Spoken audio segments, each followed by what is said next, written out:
आप तो खुद ही कहते हैं कि उद्धव जी जो हैं, जब मुसीबत आती है तो पीछे हट लेते हैं। वो कहते हैं तुम्हारा मामला तुम जानो। आप देखो, तुम लड़ो हम कपड़ा संभालते हैं वाली बात है, तो कैसी पार्टी टिकेगी? बाला साहब ठाकरे जी की ये पार्टी, उनके विचार हम आगे ले जा रहे हैं। और ये आज उनको सीमित रखा था, आज 2-2.5 साल सीएम थे, ये हमारे सेंट्रल हाउस में विधान भवन के फोटो नहीं लगा सके हो बाला साहब ठाकरे जी का। बड़े महापुरुषों के लेन में हमने बाला साहब ठाकरे जी का फोटो लगाया। बाला साहब ठाकरे जी आज जितने भी बड़े व्यक्तिमत्व है, उनके पंक्तियों में उनको बिठाने का काम इन्होंने क्या किया है? नहीं, वो तो कह रहे हैं कि आप चोर हैं, आपने उनकी पार्टी चुरा ली, उनका सिंबल चुरा लिया, उनके पिताजी का नाम चुराते हैं आप गद्दार हैं। वो चोरों के मुंह नहीं लगते। वो तो महागद्दार है। फिर उन्होंने तो शिवसेना और बीजेपी के साथ गठबंधन में चुनाव लड़ा था और सरकार बननी चाहिए थी शिवसेना बीजेपी के साथ। लोगों ने मैंडेट दिया था शिवसेना बीजेपी को, तो लोगों के साथ विश्वासघात धोखा तो उन्होंने किया। पूरे महाराष्ट्र के बीजेपी के साथ तो किया ही किया, बाला साहब ठाकरे जी के विचारों के साथ तो किया ही किया। तो फिर बड़ा गद्दार कौन है? आप उद्धव ठाकरे। लेकिन मैं ये सब बात नहीं करता हूँ, ये उनको भी शोभा नहीं देता, उनको भी ये बौखला गए। हम काम कर रहे हैं, आज उनको लगता नहीं था कि इतना काम हम करेंगे। 2 साल में इतना काम किया है। जो प्रोजेक्ट उन्होंने बंद कर दिए, मेट्रो बंद किया है, अटल सेतु बंद कर दिया, कारशेड बंद कर दिया, समृद्धि हाईवे बंद कर दिया, सब प्रोजेक्ट बंद किए। किसानों के प्रोजेक्ट बंद कर दिए, जो शुरू थे वो हमने शुरू कर दिए। आज सब जगह चहल पहल दिख रही है, सब त्यौहार शुरू है, काम शुरू है, प्रोजेक्ट शुरू है, वेलफेयर स्कीम शुरू है, कल्याणकारी लाडली बहन योजना है, कई स्कीम हमने किसानों के लिए। वो उन्होंने सोचा नहीं था ये कर पाएंगे। उन्होंने कभी सोचा नहीं था कि आप ये सब कर पाएंगे। आपको बहुत हल्के में लिया। आपने कहा कि ये तो शुरुआत है, पिक्चर अभी बाकी है। अब बाकी की पिक्चर में क्या दिखाएंगे आप उन्हें? सिंबल ले लिया, पार्टी ले ली, सीएम पद भी आपका है, तो अब और क्या चाहिए? ये सिंबल लिया मतलब क्या है? ये क्या चुराने वाली क्या खिलौना है क्या? वो पार्टी क्या चुराने वाली खिलौना है? हम मेजोरिटी में है, लोकसभा लोकशाही में मेजोरिटी को इम्पोर्टेंस रहता है। हमें इलेक्शन कमीशन ने दिया है, सुप्रीम कोर्ट ने उसके ऊपर मोहर लगाई है। ये कौन है? बाला साहब ठाकरे जी की पार्टी को बेचने वाले ये लोग हैं, उनको गिरवी रखने वाले ये लोग हैं। वो कई लोग तो कहते थे कि ये सिंबल को फ्रीज करो, जो बाला साहब ठाकरे जी का सिंबल शिवसेना, ये सिंबल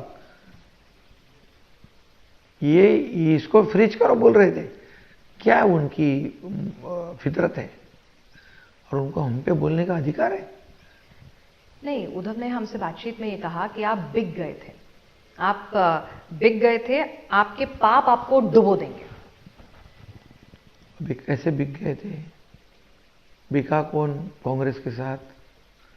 बेचा किसने? जिन्होंने कांग्रेस को हमेशा दूर रखा, उसके साथ बिक गए कौन? सत्ता की लालसा में किसने कॉम्प्रोमाइज किया सत्ता पाने के लिए? मैं तो कह रहा था कि बीजेपी के साथ अलायंस करो। 5 बार कहा मैंने, क्या मैं मुख्यमंत्री बनने वाला था? लेकिन उनको 5 साल पार्टी जाने तो खड्डे में, कार्यकर्ता जाने तो खड्डे में, हमारी कुर्सी बची रही। 5 साल हमको राज करना है। लेकिन हमसे बातचीत में उद्धव जी ने तो एक दूसरी थ्योरी बताई। उनका ये कहना था कि उन्हें तो सीएम की कुर्सी प्यारी नहीं थी। अच्छा। जब उन्हें बगावत का पता चला, उन्होंने आपसे कहा कि सीएम की कुर्सी ले लो, मैं सोनिया जी और पवार जी से बात कर लेता हूं। अच्छा। और बस मेरी पार्टी को कुछ तोड़ो मत। उनको 97 से इच्छा थी। जब मनोहर जोशी मुख्यमंत्री बने, नारायण राणे जी मुख्यमंत्री बने, तब से इनको लालसा थी। उन्होंने कई विधायक मेरे साथ में है ना अभी, उनका लेटर लिखवाया, बाला साहब को साइन करवाया कि उद्धव जी को मुख्यमंत्री बना। तब से ये उनके चेहरे पे मत जाओ, वो इनोसेंट चेहरा, एक चेहरे पे कई चेहरे लगा लेते हैं लोग, उनमें से वो मैं अच्छी तरह जानता हूँ।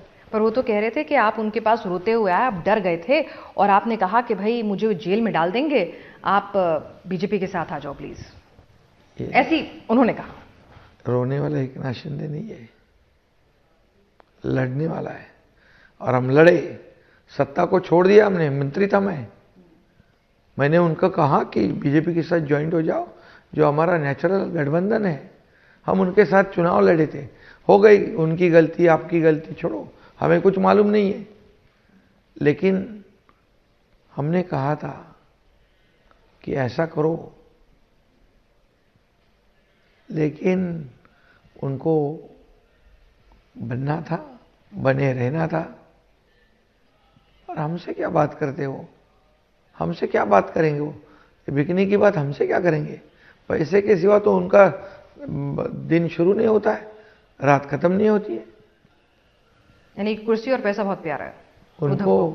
अभी तो दुनिया को मालूम है, वो तो सिर्फ लेना बैंक है, देना बैंक नहीं है। पार्टी के ऊपर खर्चा करना पड़ता है, कार्यकर्ता को बड़ा करना पड़ता है, कार्यकर्ता को ताकत बल देना पड़ता है, तब पार्टी बड़ी होती है। उनको इनसिक्योरिटी है मास लीडर से। जितने मास लीडर, राज ठाकरे उनको गला दिया, नारायण राणे गला दिया, छगन भुजबल गला दिया, एकनाथ शिंदे जाने दिया। क्यों? अगर ये सब एक साथ होते तो ये शिवसेना पार्टी कितनी मजबूत होती। लेकिन एक इनसिक्योरिटी की वजह से ये सब लोगों को जाने दिया। जाने दिया नहीं, जाने को मजबूर करा। आप कहते हैं वो जलते हैं लोगों से। सिर्फ पार्टी, सिर्फ उनके परिवार की पार्टी है। उनको किसी ने घर लिया हुआ अच्छा नहीं लगता है, अच्छी गाड़ी लिया हुआ अच्छी नहीं। ऐसा कोई नेता होता है क्या? अरे अपने कार्यकर्ताओं को बड़ा देखते हुए आनंद होना चाहिए। जब पार्टी बड़ी करनी है तो कार्यकर्ताओं को बड़ा करना चाहिए। एक कार्यकर्ता 100 लोगों को संभालने की ताकत रखता है। खुद बड़ा होना, खुद प्रॉपर्टी बनाना, ये कौन सा लीडरशिप है? ये कौन सी लीडरशिप है? ऐसी पार्टी बड़ी होती है? ये पार्टी तो हमने अभी वोट शेयर तो हमने ले लिया लोकसभा में, तो कौन से मुंह से बोल रहे हमारी पार्टी चुराई? ये क्या चुराई? क्या सो रहे थे वो? ये पार्टी के चुराने वाली बात है? जनता हमारे साथ है। 50 MLA, 13 खासदार सांसद, लाखों शिवसैनिक रोज आ रहे। जो गया वो गद्दार, जो गया वो कचरा, वो अकेले अच्छे। अरे खुद के गिरेबान में झांको, ये क्यों जा रहे लोग? क्यों छोड़ रहे पार्टी? क्यों? एकनाथ शिंदे कौन है? एक छोटा कार्यकर्ता है। तुम तो पार्टी के नेता, बड़े लीडर, पार्टी के प्रमुख, बाला साहब ठाकरे जी के बेटे कहलाते हो, लेकिन उनके विचार को त्यागते हो।